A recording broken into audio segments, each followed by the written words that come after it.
Picture this: a world gripped by fear. Villages are left eerily quiet, empty fields stretching as far as the eye can see.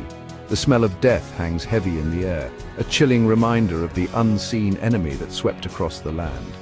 This was the harsh reality of the Black Death, a plague so terrible that it changed the course of history. Starting in the middle of the 1300s, this pandemic, caused by a tiny germ called, tore through Asia and Europe, killing millions. But the Black Death wasn't just a story of sadness and loss. It also sparked huge changes in society, the economy, and even culture. It made people question their beliefs, shattered the way things were, and planted the seeds for a new age. This story dives into this dark chapter in human history, exploring where it began, what it did, and how it changed us forever. It's a story of both unimaginable suffering and amazing strength, a testament to the human spirit. The Black Death's impact on the world was huge, leaving a permanent mark on history. It reminds us that life is fragile, but even the worst events can lead to change. This time of darkness and despair also saw incredible acts of bravery, kindness, and new ideas. From the ashes of tragedy, a new world was born, forever changed by what it had gone through. The Black Death started in the grasslands of Central Asia, a vast area full of nomadic tribes and busy trade routes. It was here, among the caravans traveling the Silk Road, that this deadly plague first appeared.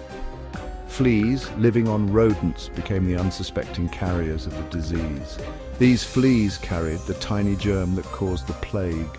As goods and people moved along these ancient trade routes, so did the infected rodents. The Mongol Empire, which was massive and controlled much of Asia, played a big part in helping the plague spread. Their conquests and trade connections accidentally created a path for the disease to reach new people. By the mid-1300s, the plague had reached the Crimean Peninsula, a crucial trading hub on the Black Sea.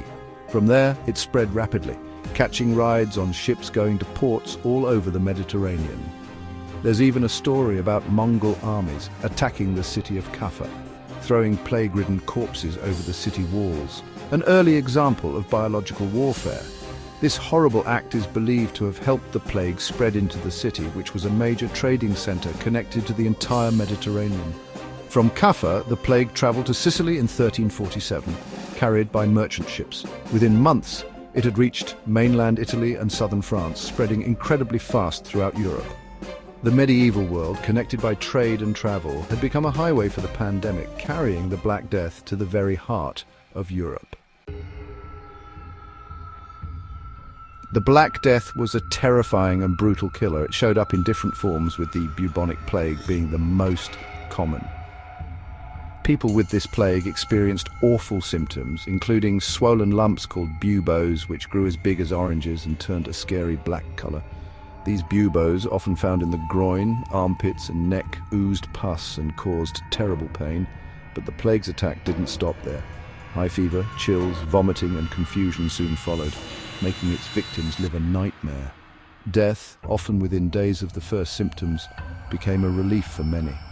Medieval doctors, who didn't understand what the disease really was, were baffled by how quickly it killed. The Black Death, in its pneumonic form, attacked the lungs, spreading through the air. This form of the plague was even more contagious and deadly than the bubonic plague, with victims often dying within a day or two of getting sick. The speed at which the pneumonic plague spread, along with its high death rate, terrified communities. People didn't know how the plague spread, which made the horror even worse. Theories about its origins ranged from God's punishment for sins to poisoned wells.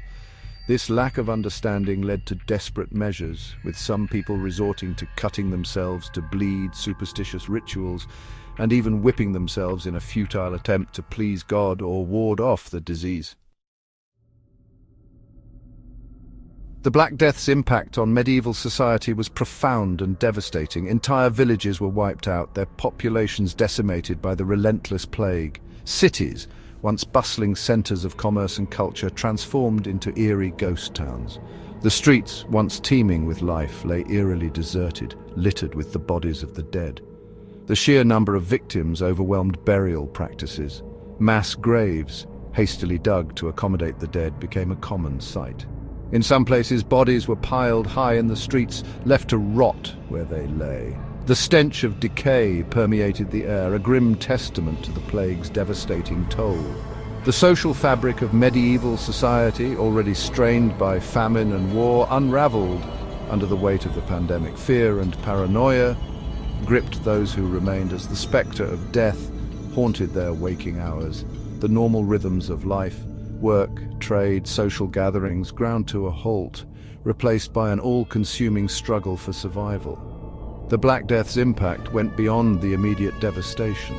It left a void in families and communities, tearing apart the social fabric that held medieval society together. The loss of loved ones, friends and neighbors had a profound psychological impact, casting a long shadow over those who survived the plague. Faced with such unimaginable suffering, fear and ignorance often led to irrational behavior. Unable to comprehend the plague's true nature, people searched for explanations, often blaming marginalized groups for their misfortune. Jewish communities, already facing prejudice and discrimination, became convenient scapegoats. False accusations of well poisoning spread like wildfire, fueled by fear and xenophobia. These baseless accusations had tragic consequences. Jewish communities across Europe were targeted, with mobs attacking ghettos and synagogues. Thousands of Jews were murdered or driven from their homes, victims of a toxic brew of fear, ignorance, and religious intolerance. The Black Death also gave rise to extreme religious practices.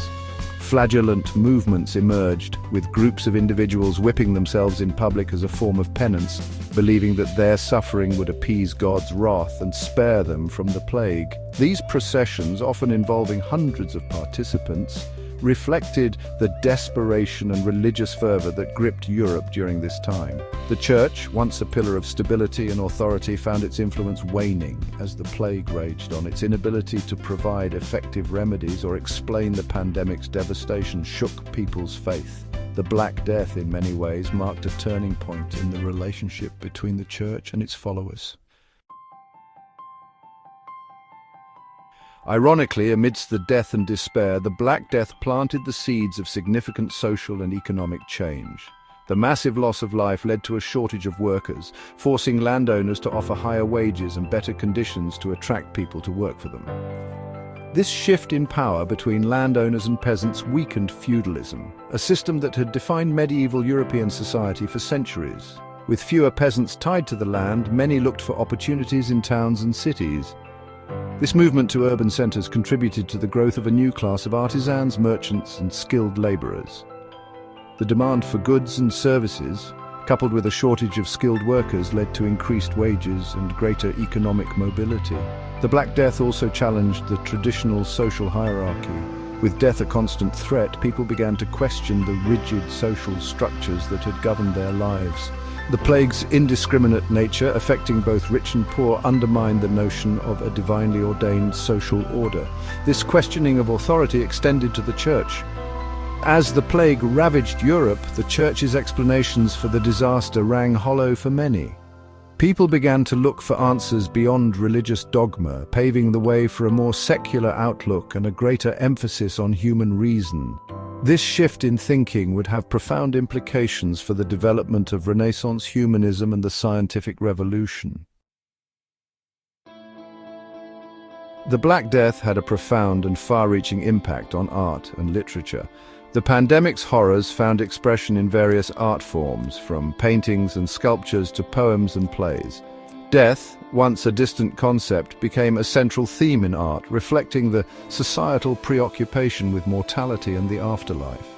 Paintings and sculptures from this era often depicted the Grim Reaper, skeletons, and other macabre imagery, serving as stark reminders of the fragility of life. One iconic example is the Danse Macabre, or Dance of Death, a popular artistic motif that portrayed people from all walks of life dancing with skeletons or corpses, symbolizing death's universality and inevitability. Literature too grappled with the plague's psychological and emotional impact. Giovanni Boccaccio's Decameron, a collection of novellas set against the backdrop of the Black Death in Florence, offered a vivid account of the plague's impact on society. The stories, told by a group of young people who flee the plague-ridden city, explore themes of love, death, fate, and human nature. The Black Death also had a significant impact on the development of language and literature. The decimation of educated elites led to a shortage of Latin scholars, paving the way for the rise of vernacular languages in literature and administration. This shift towards vernacular languages had a democratizing effect, making literature and knowledge more accessible to a wider audience. The Black Death's legacy extends far beyond its immediate impact. It reshaped the demographic landscape of Europe, leaving a lasting mark on population genetics. Studies suggest that the plague may have acted as a selective pressure, favoring individuals with specific genetic variations that conferred resistance to the disease. These genetic changes, passed down through generations, may have had unintended consequences, potentially increasing susceptibility to certain autoimmune diseases in later centuries. This theory highlights the complex interplay between disease, genetics, and human evolution. The Black Death also forced people to rethink urban planning and sanitation. The horrors of the plague, particularly its association with overcrowding and filth, spurred efforts to improve public health. Cities began to implement measures to improve sanitation, such as waste removal and street cleaning, in an attempt to prevent future outbreaks.